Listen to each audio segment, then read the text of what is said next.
We'll call the regular board meeting of the Charles City Board of Education to order and have roll call, please. Dyke, Here. Walker absent, Frisbee, Present. Maycumber, Here. Wintering, Here. Salinas absent.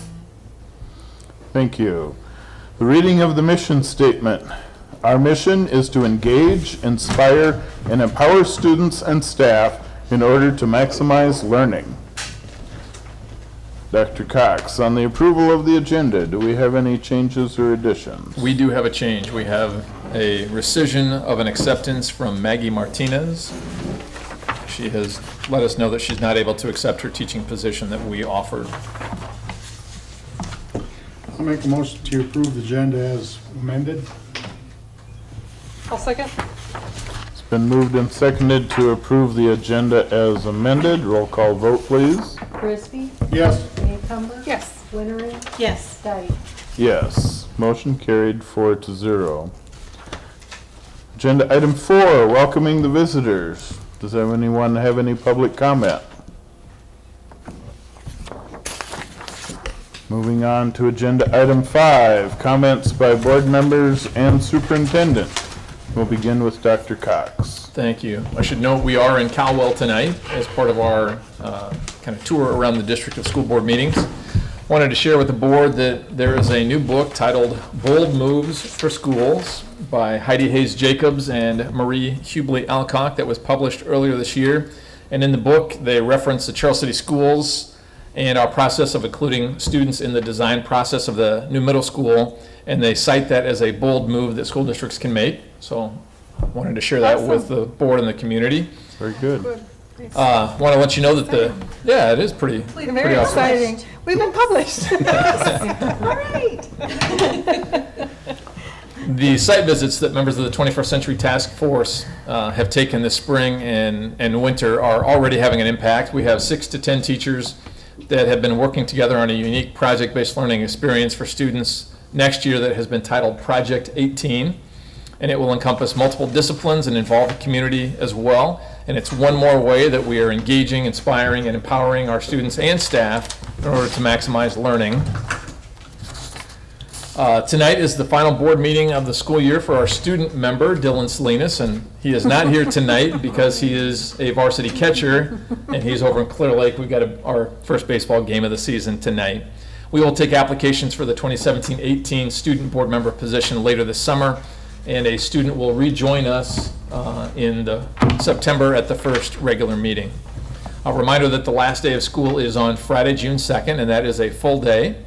And lastly, we have graduation for the Charles City class of 2017 this Sunday at 1:30 p.m. in Comet Gym. The Carrie Lane program will hold the ceremony on Saturday at 1 p.m. at the First Congregational Church. Thank you. Any other board members have comments? I do. I went to Carrie Lane's luncheon that they had, and they invite a variety of folks from the community, the administrative team, as well as a couple of board members. And I think, Robin, that day you were painting out of town, so Robin couldn't go, but I did go on behalf of the board and can report back that, they've had that transition into the middle school. And so they're Where? adapting, To the- 500 North Grand building. They are adapting to their space. They have about 31 students in there this year, and 11 of them will be graduating this weekend when we go to see their graduation. The church is still in mourning at the loss of the students, and it seems they still have a real cohesive partnership. The kids have been up there doing Thanksgiving dinner, putting up Christmas decorations, doing all kinds of things. They are doing some interesting things, though, as well in the community. For example, there's some students that are going up to Lincoln School and helping to read with the kids and kind of mentoring those kids in reading, which is helping all of those kids. They have a parenting class that is assisted by the Learning Connection. There's a cooking class that they do with ISU Extension's office.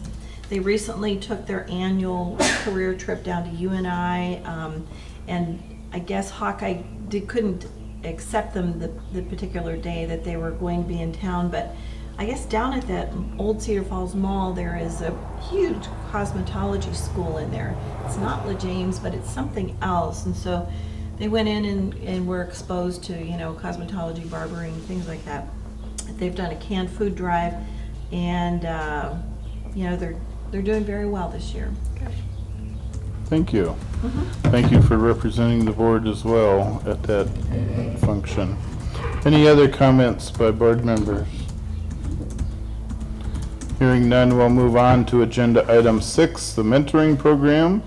We have Katie Orlando from Big Brothers Big Sisters here with us. So, Katie?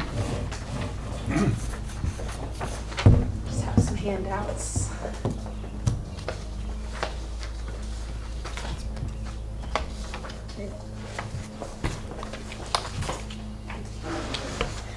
Right here? Yep.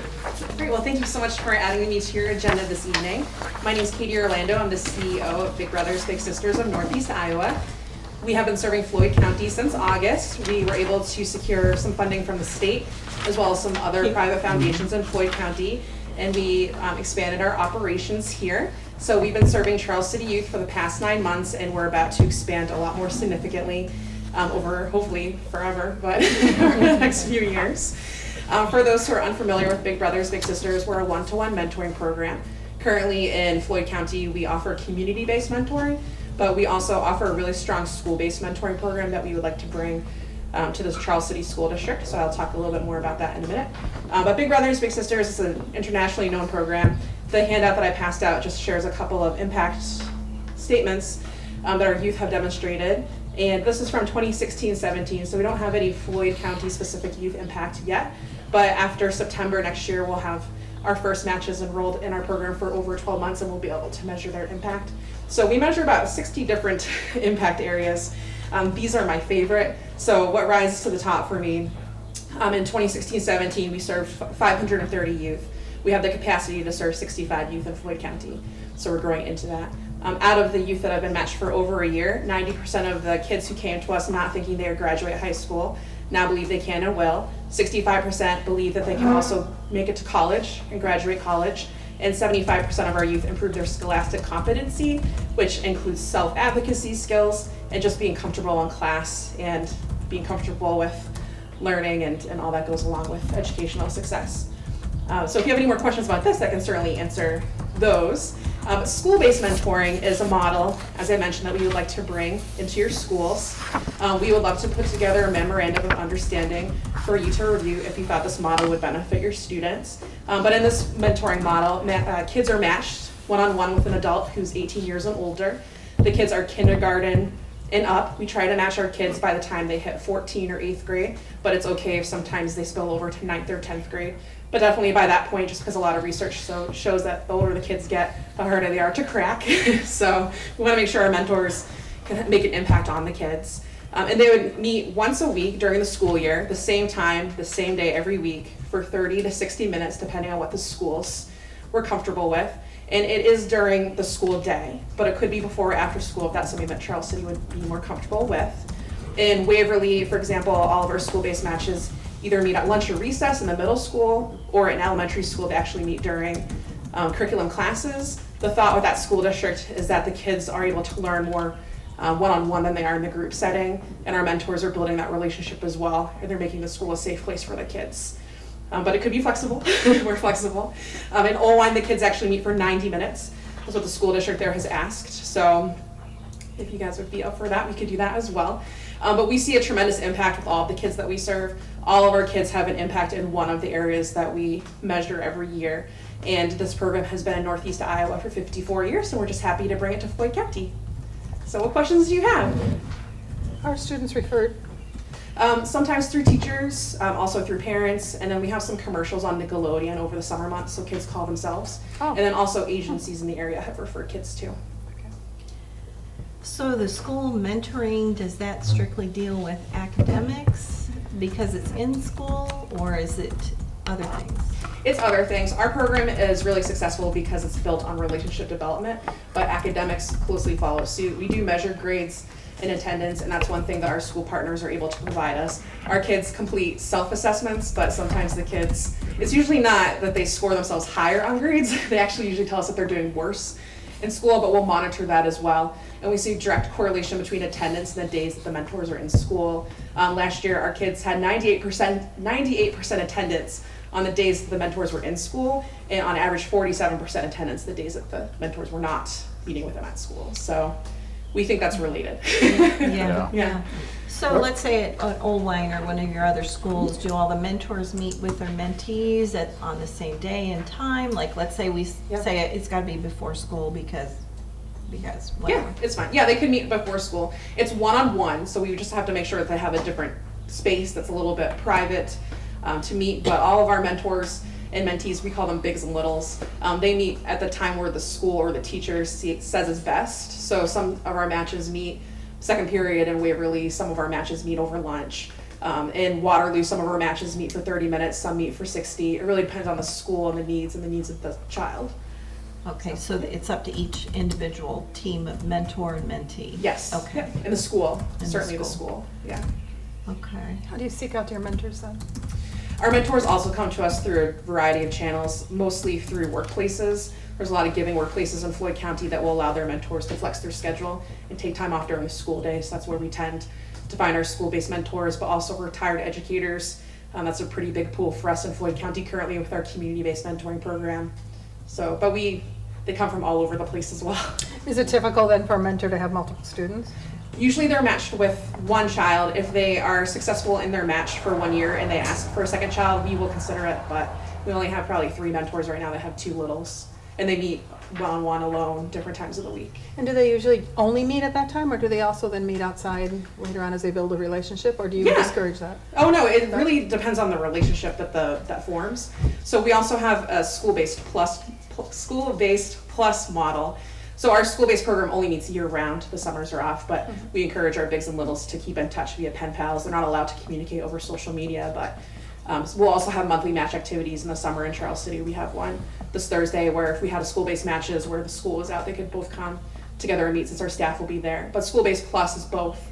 So they could continue to meet over the summer, and then when school starts, they would meet in the school again, but they could do a hybrid community and school-based match. And you said we had 65 participants this last past. Yes, that's what we're able to do now. That's what you're able to take. Yeah. So once our matches start turning 2 and 3 years old, we'll have some built-in sustainability so we can make more new matches, and then we can actually serve up to 100 youth. But we need to look for an average match length of 3 years first. Our agency-wide average match length right now is about 5.5 years. So once we build program sustainability with the same amount of staff we have now, we can serve more matches. We just need some older matches first. It takes, as you know, it takes a while to build a friendship, especially with a child. So they need to build it first of all before we can match a second wave of kids. What is the age range and the grade range of the littles? They're kindergarten and up, so we try to match them before they graduate 8th grade. But sometimes if it's not possible, 9th and 10th grade is fine. Okay. And then we'll stay with the child. They'll be with their mentor for life. They're good. But big brothers, big sisters will stay in their life until the little tells us they don't need us anymore. They graduate high school, they graduate college, or they get a living wage job, whatever happens last. So if that makes sense. So some of our littles will probably be 25 until they say, I'm good, I'm stable, I'm good. My mentor and I can keep being a part of each other's life. We don't need the support that Big Brothers Big Sisters provides anymore. So.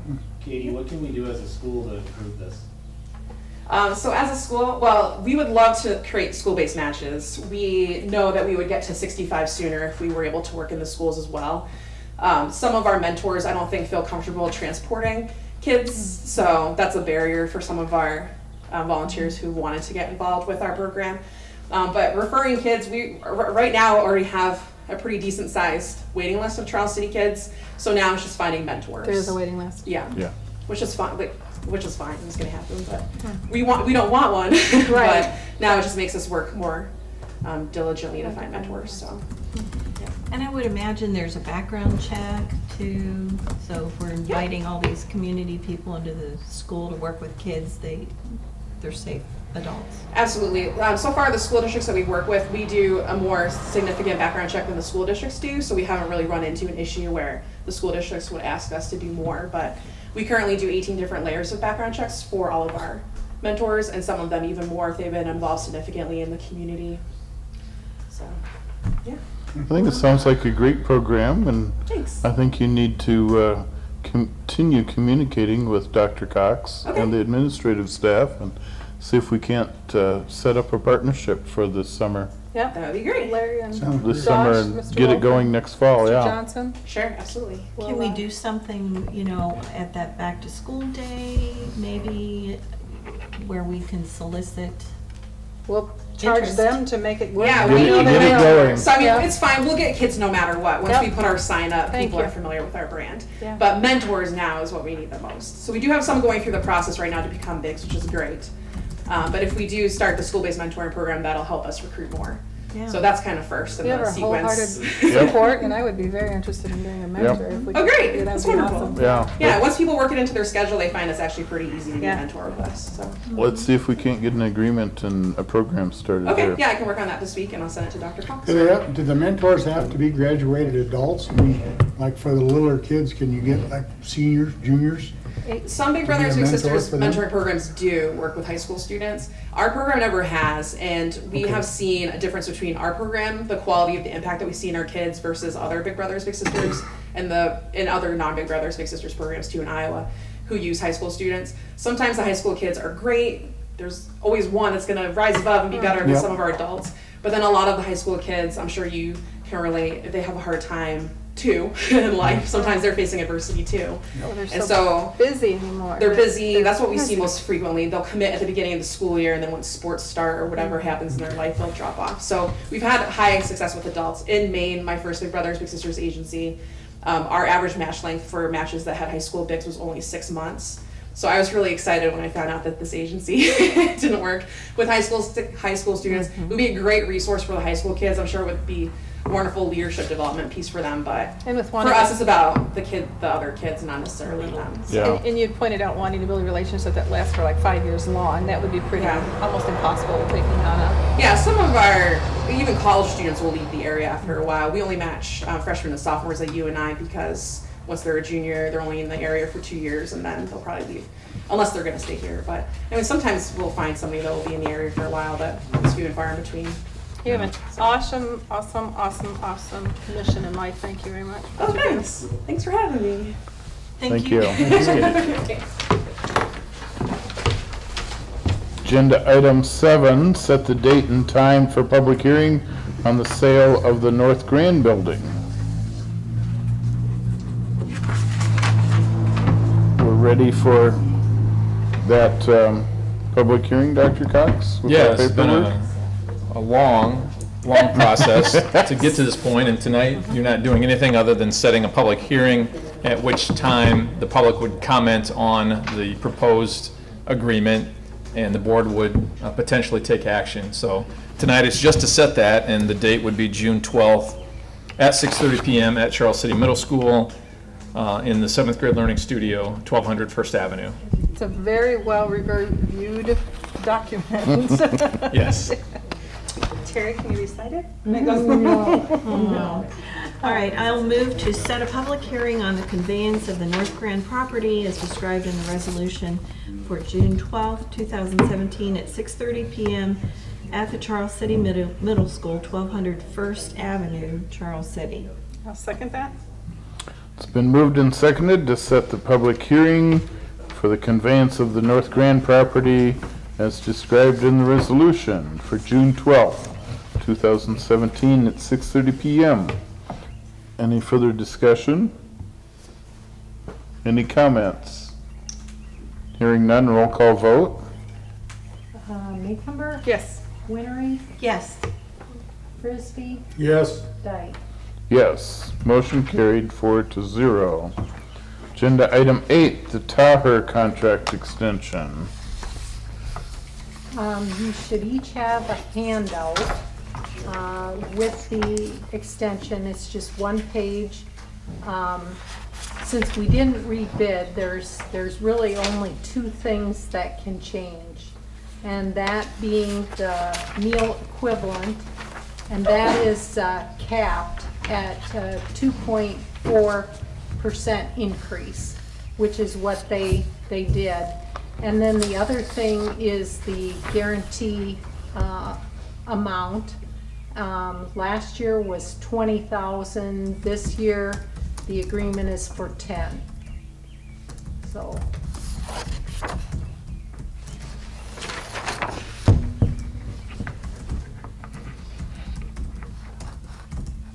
Is there a motion? I move to approve the Taher contract extension as provided. I'll second it. It's been moved and seconded to approve the Taher contract extension as presented. Any other discussion? Any comments? Roll call vote. Winteringer, Yes. Frisbee, Yes, Maycumber. Yes. Dyke. Yes, motion carried 4-0. Agenda item 9, schedule a work session. We've not had a work session in a long time. And I'm recommending that we have one on Tuesday, May 30th, 5 PM in the Meadow, which would be second floor of Charles City Middle School. It's that area where you can really bring the tables around and have a collaborative discussion over some big picture items like the athletic complex, like the phase 2 process, et cetera. So we also have on the agenda that we will push out a presentation from a second potential developer of the North Grand building, and that would be the first thing we would tackle and engage in a discussion on that before we jump into the other topics. So I'll make a motion to set a work session for Tuesday, May 30th, 2017 at 5 PM in the Meadow, second floor of the Charles City Middle School. I'll second that. It's been moved and seconded to set the work session for Tuesday, May 30th at 5 PM in the Meadow at the middle school. Any discussion? Any comments? Roll call vote, please. Frisbee, yes, Maycumber. Yes. Winteringer, Yes. Dyke. Yes, motion carried 4-0.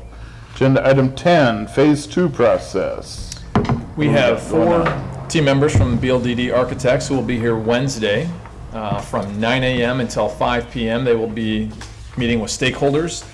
So this is the opportunity for the public to come and be engaged in the design process, talk about the concepts that they would like to see in a remodeled high school facility, what types of spaces will help students to get prepared for their futures.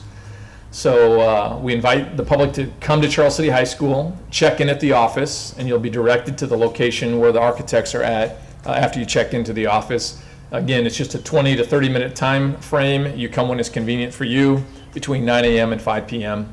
They will have a follow-up on Thursday from 10 AM to 2 PM where they will have sketches for people to see and to provide comment on as well. So board members, you also are invited to drop in, again, anytime between 9 and 5 on a Wednesday, 10 and 2 on Thursday. Okay, so we are moving right along with phase 2 then. Moving right along. Very good. Agenda item 11, at the board table. This will be led by Dr. Cox. Yeah, so you had an article as one of your 7 pages of exhibits, I think. And it's 3 pages, so Yeah. probably half of your exhibits. Asked to read, it's an article by Tony Wagner, and tonight before you go, there is a sheet that you'll need to sign as well, indicating that you've taken part in this at the board table exercise. So it is titled Graduating All Students Innovation Ready. And there are 3 parts to this. There's a reflection, there are some questions, and then there are thoughts from the Iowa Association of School Boards. So we'll start with, we got more traffic here in Caldwell than I anticipated, so. Every board wants their students to graduate innovation ready, but do they agree on what this really means and what price are they willing to pay to accomplish this? So this article that you have in front of you is the opportunity for you to discuss and kind of help us with making difficult or potentially difficult decisions ahead. So we'll start with some reflection. Some argue that innovators like Steve Jobs are born and not made, so the schooling they get doesn't matter. However, I have come to understand that most young people can be taught to innovate in whatever they do. I'll give you just a moment to reflect on that before we head to the next page. Innovators are born and not made, or can they be taught to innovate in whatever they do? So, Robin, what's your reaction to that quote? A little both. Okay. I think innovators can be discovered, and sometimes they're discovered in the classroom. You may not know you're an innovator until you're exposed to the situation. Scott? Yeah, there's, sometimes people need to come out of their shell and they need some extra push or incentives to realize what their true potential is, and they don't, it's not born as an innovator. We need to assist people to come out of their shell and become who they truly are meant to be. Jim, Lorraine? I kind of agree with what Scott said, but you need to assist them, give them all the possibilities and everything so they can make a right choice on what they really want to do. And sometimes you got to get their hands on the thing before they can actually decide this ain't what we want to do or this really is what we want to do and become excellent. You got to give them. Yeah, all good points. I think that all of us are innovators. I think everyone is an innovator, can be an innovator.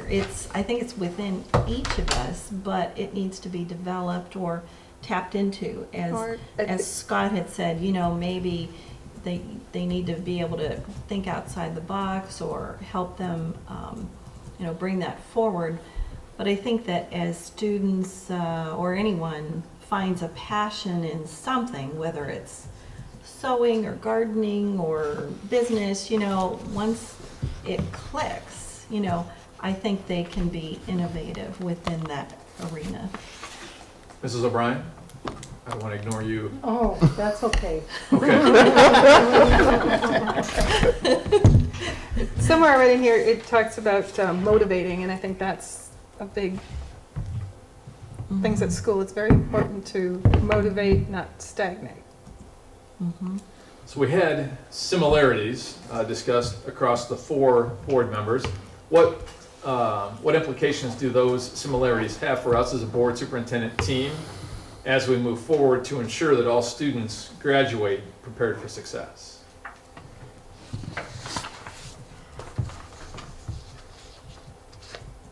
Does it help us? Well, okay, this very last sentence of this article has stayed with me. All right. It says, our students want to become innovators. Our economy needs them to become innovators. The question is, as educators, do we have the courage to disrupt conventional wisdom and pursue the innovations that matter most? And that's... Do we have the guts to throw the textbooks out the door? That's right. And That's bring where in we the are. saws and the guitars and the glue sticks and the Right, we're at that precipice, in which way are we gonna go? And I think that, I know which way I wanna go because of a lot of the things that we've been exploring with the 21st Century team, as well as all of the work that we've done before together as a group with developing the middle school. Now, I think that, we've just scratched the surface on project-based learning. We're still pretty new at the game, but I think with some of the teachers that we had taken along and administrative staff, oh my gosh, next year is going to have a whole lot of new things that will not be textbook oriented. And we were exposed to people that called it project-based learning, and then there was those that called it problem-based learning to give it a whole Yes. other spin. So yeah, it was very, it's definitely, when you see that model, that's what we want for our students. That's our direction. I was going to say, we've taken a huge leap of faith forward in this whole endeavor, this whole area, with the design and concept of the middle school. We're even being published about that process and that leap forward. The way that our middle school teachers are working together, the cemetery project, for one, stands out huge, you know, not only for the students, but for the community. And as we continue to move forward with the new high school plan, and we pull the resources from the different schools that we visited and move forward with that whole project, we're gonna have a lot more of this in the future.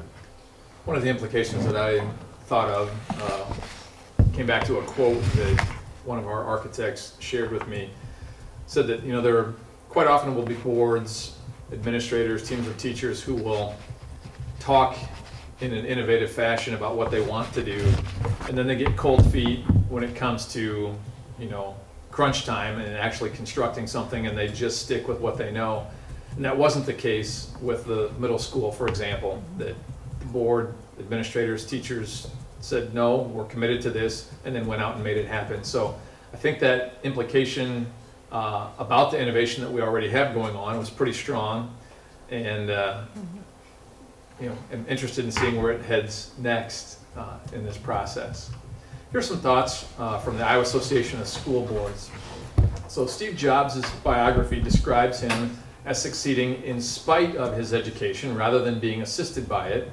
He relied on his parents, his friends to help him to meet his creative potential. Not all of our students can do that, and we want them to meet their potential because of what our schools can offer.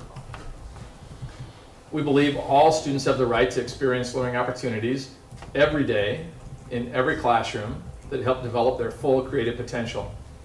Whenever we, meaning the IASB, work with boards, we find that board teams recognize this need and they want more individualization of student learning opportunities. But how do you get there?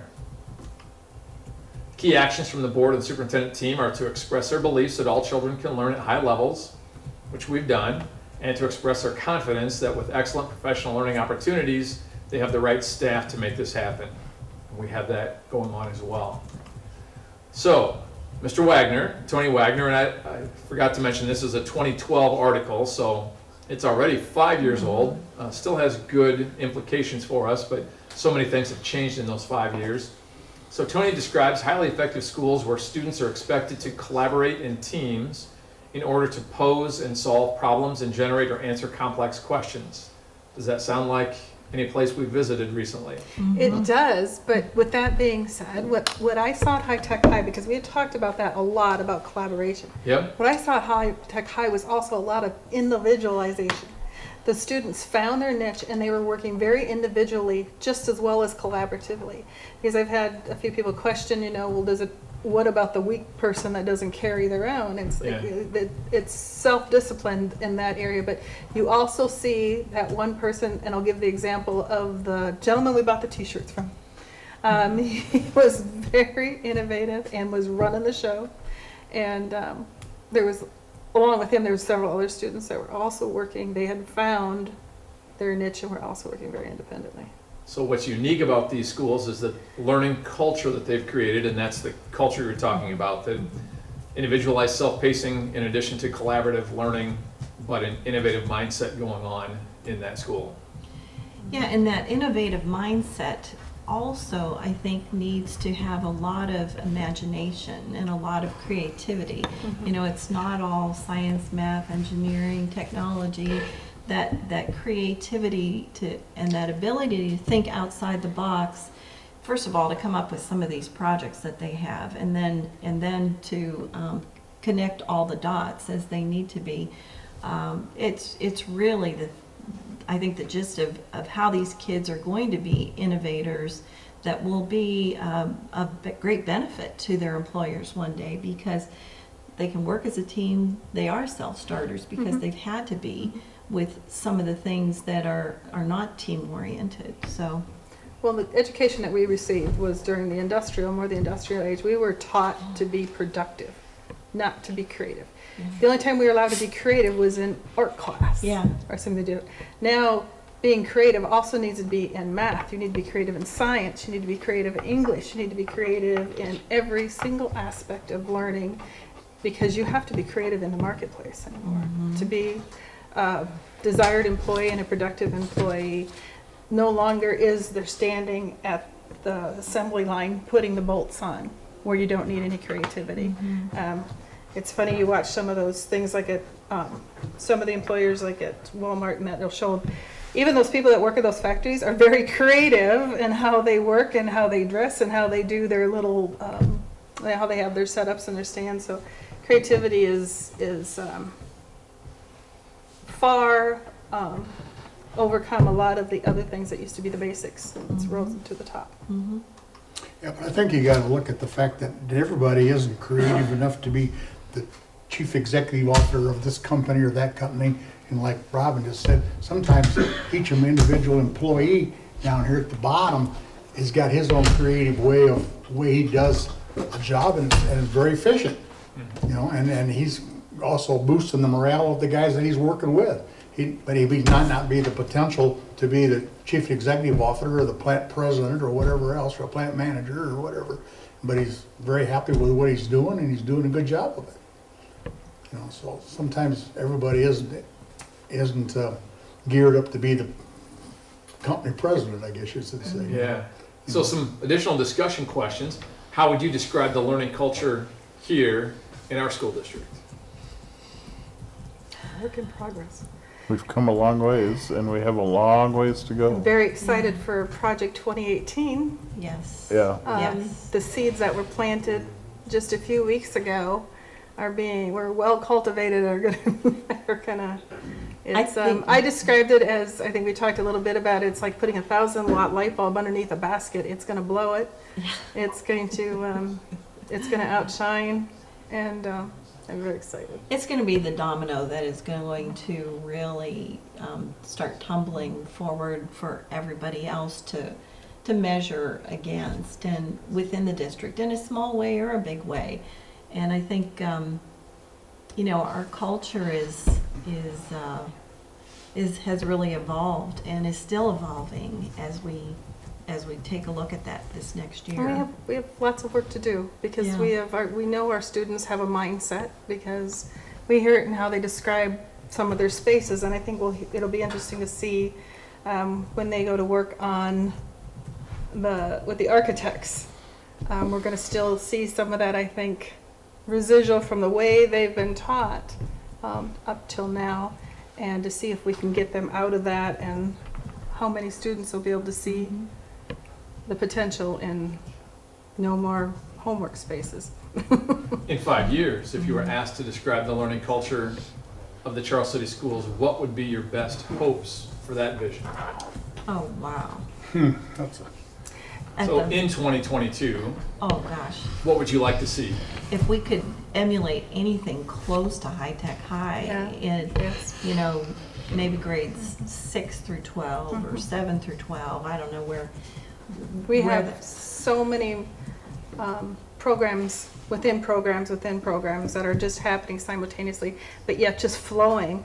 It's almost it's a well orchestrated chaos that goes on there, but yet you can just see it in the students. To be able to walk in to the school and be able to see the students engaged and just enthralled in what's happening and enjoying being in school, wanting to be there. Yeah, you know, I don't know that we'll have everybody, I don't know that our emphasis will be to graduate kids that are college ready. You know, that's been our, That would be my goal, is to see that we don't have, right. that if anything, our percentage of kids that are going to college to a four-year school would actually maybe decline. I would see more children, more kids, more students that we would be able to move into more service-related fields, simply because we wouldn't be pushing them towards the college model. We would have the time to let them discover their talents, their creativity, and NIAC or an associate's degree or an internship an apprenticeship, a journeyman, that we back off of this having to have all these large groups of students head to a 4-year institution. Yeah, I understand what you're saying, career and technical. Would be a good Especially in our route community. for kids, yeah. We're still small, working Yeah. community. What are some examples of what you as a board team are currently doing to model an innovative culture of learning at the board table? Encouraging. Well, I think when if anything, I would hope that anything's presented to us and asked for approval, that we're wide open and we're listening, so that we can give our vote, we can give our support, we can make policies, whatever need to be done, and we can approve whatever needs to be done to enable. I think at High Tech High, Josh was the principal there, talked about being the person that took down, he was the guy that moved the barriers, the barrier remover. He wasn't so much telling people what to do, but was a barrier remover. And I hope that that's what this board can be too, is we can be the board that takes down any barriers that might stop our educators from taking our education model to where we want. And I think we've made big strides in that with the student input, the staff input, community input in how the middle school was designed and what it looks like now. We continue to move forward, modeling an innovative culture, in my opinion, by allowing people to go to all of these other districts and see what else is out there. We're going to invite the 21st Century Task Force and members of the community to come in and tell us what they want to see in a new high school. As I took tours of other districts and went through the halls, I remember making comments 3.5 years ago and 3 weeks ago as we'd walk down the halls. Don't let me build a building with all concrete block walls in it. That's not what I want to see. Don't let me build a building like some of them that have all concrete walls and barriers and pillars.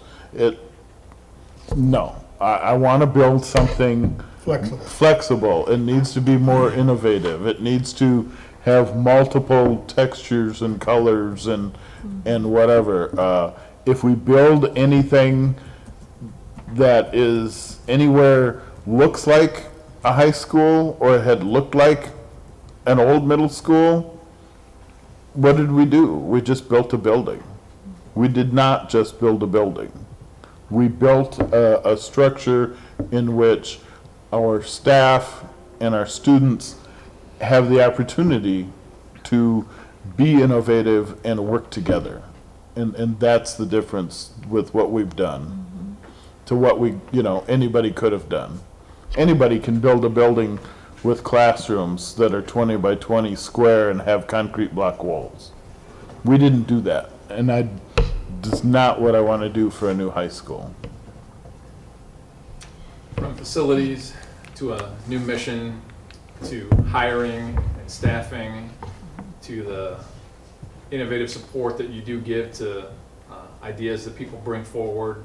I think you've got a longer list of things that you currently are doing that support an innovative culture. I think it ties in really well with the stuff that we have going on right now in the district. We've got some thoughts from IASB.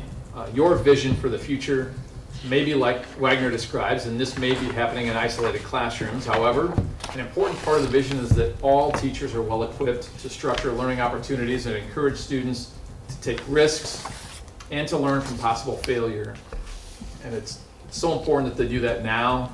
You would hate for the first time that they actually experience failure to be at college or at the work site. You ought to be able to fail and learn from that while you're still in school and develop that skill. The focus of classroom instruction should provide students time to collaborate and solve complex problems based in academic content. And these real-life opportunities help students learn from mistakes and persevere. and I just put up there our vision statement. And that appears on the agenda every time. We don't read it, we read the mission statement, but the vision statement talks about real-world opportunities and giving students opportunity, or giving students experiences in real-world opportunities and problem solving. And so this all tied in really well with the vision that, again, has been recently adopted. Boards can model this innovative culture at the board table by being open to new ideas, which you are, and by demonstrating the willingness to listen to and support new strategies for empowering students to become creative thinkers. Empowering, again, one of our 3 key words. And we got a lot of current examples for that. Dedicating time to learn together at the board table, which we do through these at the board table exercises. Accepting that change may not be easy, and persevering by not giving up. Those are all important board attributes as well. Stuff that you are and have done, are doing and have done. So some questions. What was the most striking message that you gained from the article? And I think from Lorraine, it might have been that last line. Do you want to read that one again? It was pretty Yeah, powerful. I will. I couldn't believe that the whole thing ended right there with it. It was like, oh, now what? Okay, our students want to become innovators. Our economy needs them to become innovators. The question is, as educators, do we have the courage to disrupt conventional wisdom and pursue the innovations that matter most?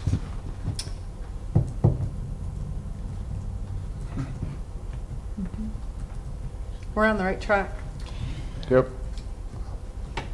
Yeah, we're on the right track, and I think we've invested well in our teachers. We've with professional development time. Hopefully that'll continue in some measure at the high school, since we don't have the late start Wednesdays any longer.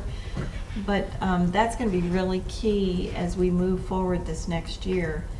And I'd love more teachers to see what we saw, Robin. Yes, high tech high. At High Tech High, because that is we haven't seen anything like that anywhere No. else.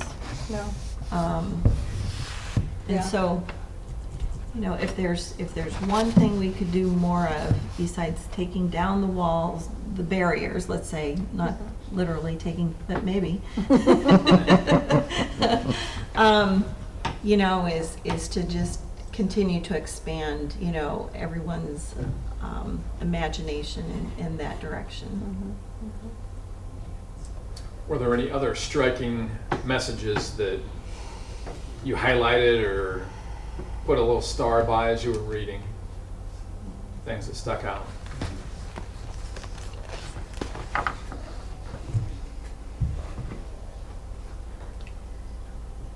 Or are there any other questions that even this discussion have generated for you about graduating our students innovation ready? There was another one I highlighted. Part of it says, we are all born curious, creative, and imaginative, and the best schools from pre-K to graduate school continue to develop these capabilities in students.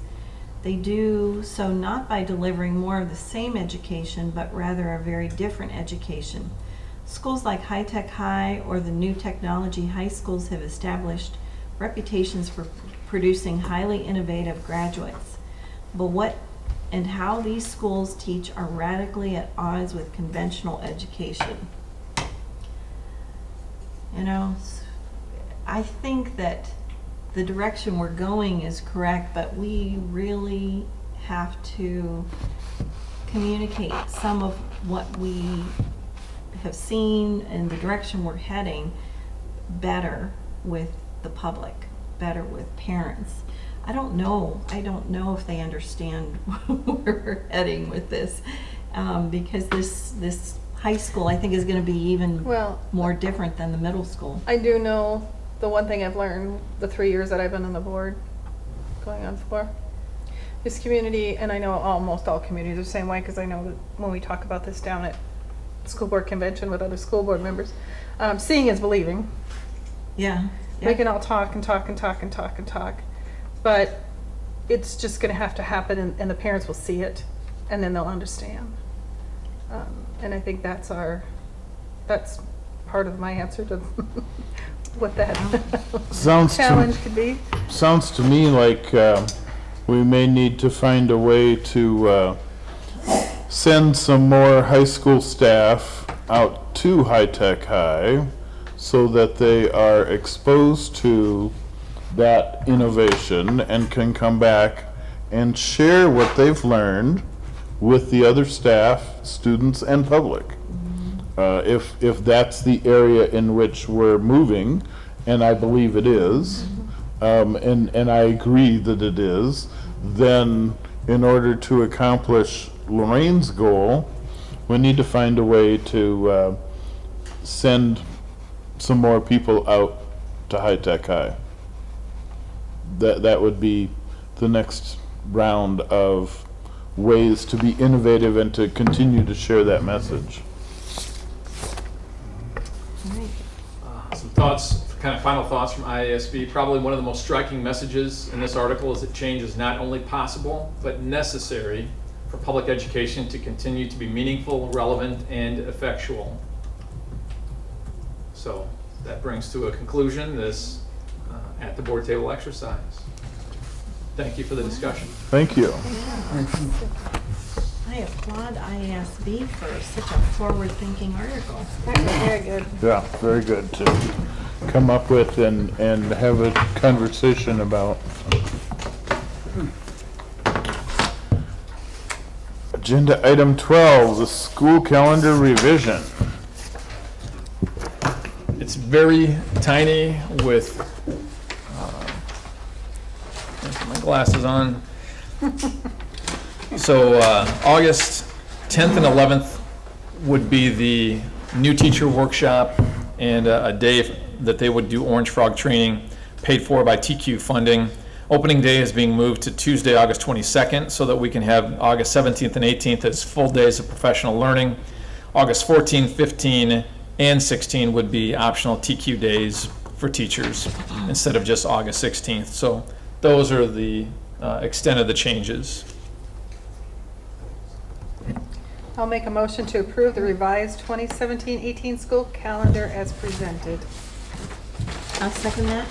It's been moved and seconded to approve the revised 17-18 school calendar as presented. Any discussion? Roll call vote, please. Frisbee, Yes. Newcomer, Yes. Waring, Yes. Dyke. Yes, motion carried 4-0. Agenda item 13, consideration of consent agenda as amended. Is there a motion? I'll make a motion to approve the consent agenda as amended. I'll second that. It's been moved and seconded to approve the consent agenda. Roll call vote, please. Newcomer, Yes. Waring, Yes. Frisbee, Yes. Dyke. Yes, motion carried 4-0. Agenda item 14, correspondence. None tonight. Okay. Agenda item 15 is important upcoming dates. I'll highlight just a few. Again, Wednesday from 9 to 5, the public is invited to come in to Charles City High School for the design process on the that's the 24th. On the 25th, again from 10 a.m. until 2 p.m. for the sketches. On Friday, would invite you to Riverside Cemetery from 2 to 5:30 p.m. Our 8th graders are going to be sharing their projects that they've been working on this year and giving an open house at the chapel out there.